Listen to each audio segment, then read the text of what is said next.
Assalamualaikum warahmatullahi wabarakatuh. Perkenalkan, nama saya Kamila Aisyah dengan NIM 202118800039 dari Fakultas Kedokteran Program Studi S1 Pendidikan Dokter Universitas Muhammadiyah Surabaya.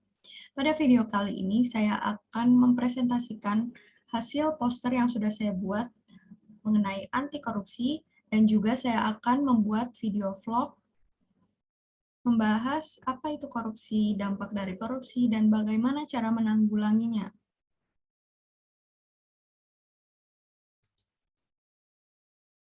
Nah, setelah ini saya akan men-share screen poster yang sudah saya buat.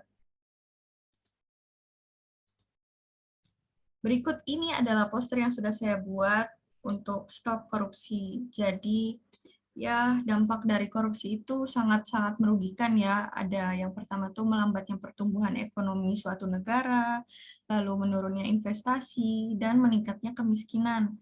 Lalu ada lagi nih, meningkatnya ketimpangan pendapat. Nah, sebelum itu mari kita bahas apa itu korupsi.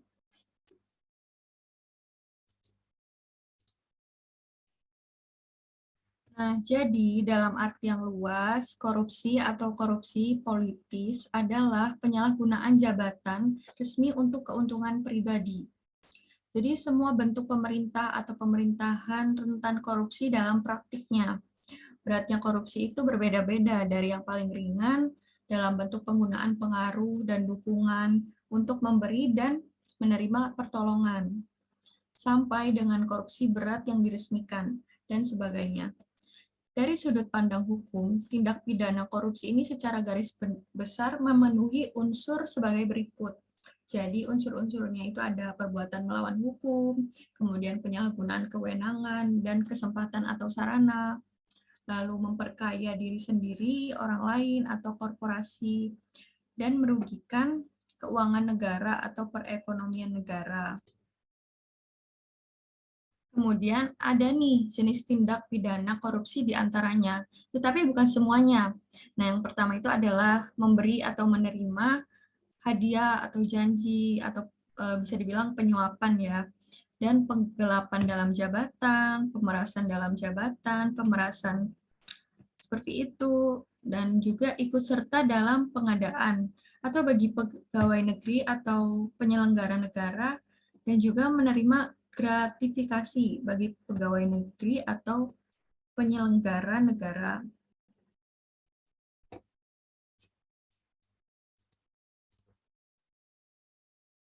Nah, kondisi yang mendukung munculnya korupsi ini ada sebagai berikut. Jadi ada pemimpin memiliki mental tidak bertanggung jawab, kemudian pemimpin itu memiliki mental selalu ingin mendapatkan keuntungan material, dan juga kurangnya transparansi di pengambilan keputusan pemerintah. Lalu ada kampanye-kampanye politik yang mahal, proyek yang melibatkan uang rakyat dalam jumlah besar, lingkungan tertutup yang mementingkan diri sendiri, dan jaringan teman lama. Kemudian lemahnya ketertiban hukum, lemahnya profesi hukum, kurangnya kebebasan berpendapat atau kebebasan media massa, dan juga gaji pegawai pemerintah yang sangat kecil. Dan tindak pidana lain yang berkaitan dengan tindak pidana korupsi ini, yaitu yang pertama, merugikan keuangan negara. Jadi melawan hukum dan untuk memperkaya diri sendiri atau orang lain atau suatu korporasi, dan dapat merugikan keuangan negara.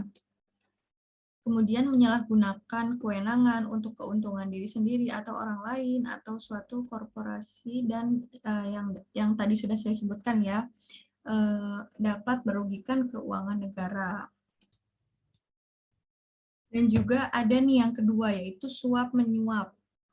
Nah, seperti menyuap pegawai negeri, memberi hadiah kepada pegawai negeri karena jabatannya, menyuap advokat, lalu hakim dan advokat itu menerima suapnya. Nah, yang ketiga ada penggelapan dalam jabatan.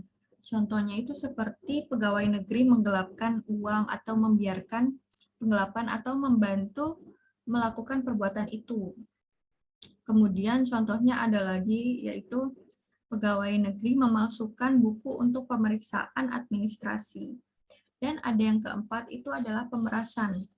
Pegawai negeri menyalahgunakan kekuasaan untuk memaksa seseorang memberikan sesuatu, membayar atau menerima pembayaran dengan potongan, atau mengerjakan sesuatu untuk dirinya. Lalu yang kelima, ada perbuatan curang. Contohnya itu seperti pemborong atau ahli bangunan berbuat curang. Ada juga pengawas proyek membiarkan perbuatan curang, rekanan TNI atau Polri berbuat curang. Dan yang keenam, ada benturan kepentingan dalam pengadaan. Contohnya seperti pegawai negeri turut serta dalam pengadaan yang diurusnya. Lalu yang ketujuh, ada gratifikasi. Contohnya seperti pegawai negeri yang berhubungan dengan jabatan atau kewenangannya menerima gratifikasi dan tidak lapor KPK dalam jangka waktu 30 hari. Seperti itu. Kemudian saya akan membahas tentang dampak dari korupsi. Nah, perlu diketahui dampak jangka panjang korupsi ini selain kerugian negara, ialah masyarakat juga menderita kekurangan kualitas perhatian dalam berbagai bidang, baik itu pendidikan, kesehatan, sarana dan prasarana, dan lain sebagainya. Tindakan korupsi itu merupakan tindakan yang sangat-sangat merugikan negara. Korupsi itu akibatnya itu ada melambatnya pertumbuhan ekonomi suatu negara, menurunnya investasi, meningkatnya kemiskinan, dan meningkatnya ketimpangan pendapat yang sudah saya sebutkan di poster saya ini. Dan di Indonesia, korupsi itu berkorelasi negatif signifikan dengan tingkat pertumbuhan ekonomi, investasi, lalu tingkat belanja, kesehatan publik, dan pendapatan per kapita. Korupsi di Indonesia itu juga berkorelasi positif signifikan terhadap kemiskinan dan ketimpangan pendapat. Lalu bagaimana sih supaya terhindar dari perilaku korupsi? Kita tuh perlu membiasakan diri seperti hal-hal berikut ini. Jadi yang pertama tuh punya mental kaya dan banyak bersyukur. Dan juga dekatkan diri kepada agama, dekatkan diri kepada Allah Subhanahu wa taala, rajin-rajinlah beribadah, dan juga jangan berorientasi pada uang.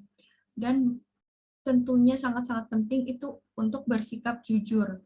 Dan jangan pernah takut. Kemudian tumbuhkan rasa tanggung jawab dari hal yang kecil sehingga kita tidak mau mengambil sesuatu yang tidak amanah. Seperti halnya korupsi itu sangat-sangat tidak amanah. Dan juga kita nih sebagai mahasiswa nih harus sangat-sangat menjunjung tinggi kejujuran dan bersikap amanah, bersikap tanggung jawab, dan memberikan suara, dukungan, dan juga partisipasi kita untuk memberantas kasus korupsi ini. Nah, bagaimana sih cara kita memberikan suara untuk kasus korupsi ini? Jadi kita bisa membuat poster seperti saya ini, yaitu Stop Korupsi, dan juga bisa mengedukasi masyarakat tentang korupsi itu bahaya loh, sangat-sangat merugikan seperti itu, dan juga memiliki sifat yang sudah saya sebutkan tadi bahwa bersikap jujur, mendekatkan diri pada agama, seperti itu. Nah, mungkin itu saja yang bisa sampaikan pada video kali ini. Terima kasih sudah menonton hingga akhir video ini. Mohon maaf apabila ada yang kurang atau ada salah kata. Wassalamualaikum warahmatullahi wabarakatuh. Dan juga sekian video untuk tugas Pancasila mengenai kasus korupsi dan anti korupsi. Terima kasih. Wassalamualaikum warahmatullahi wabarakatuh.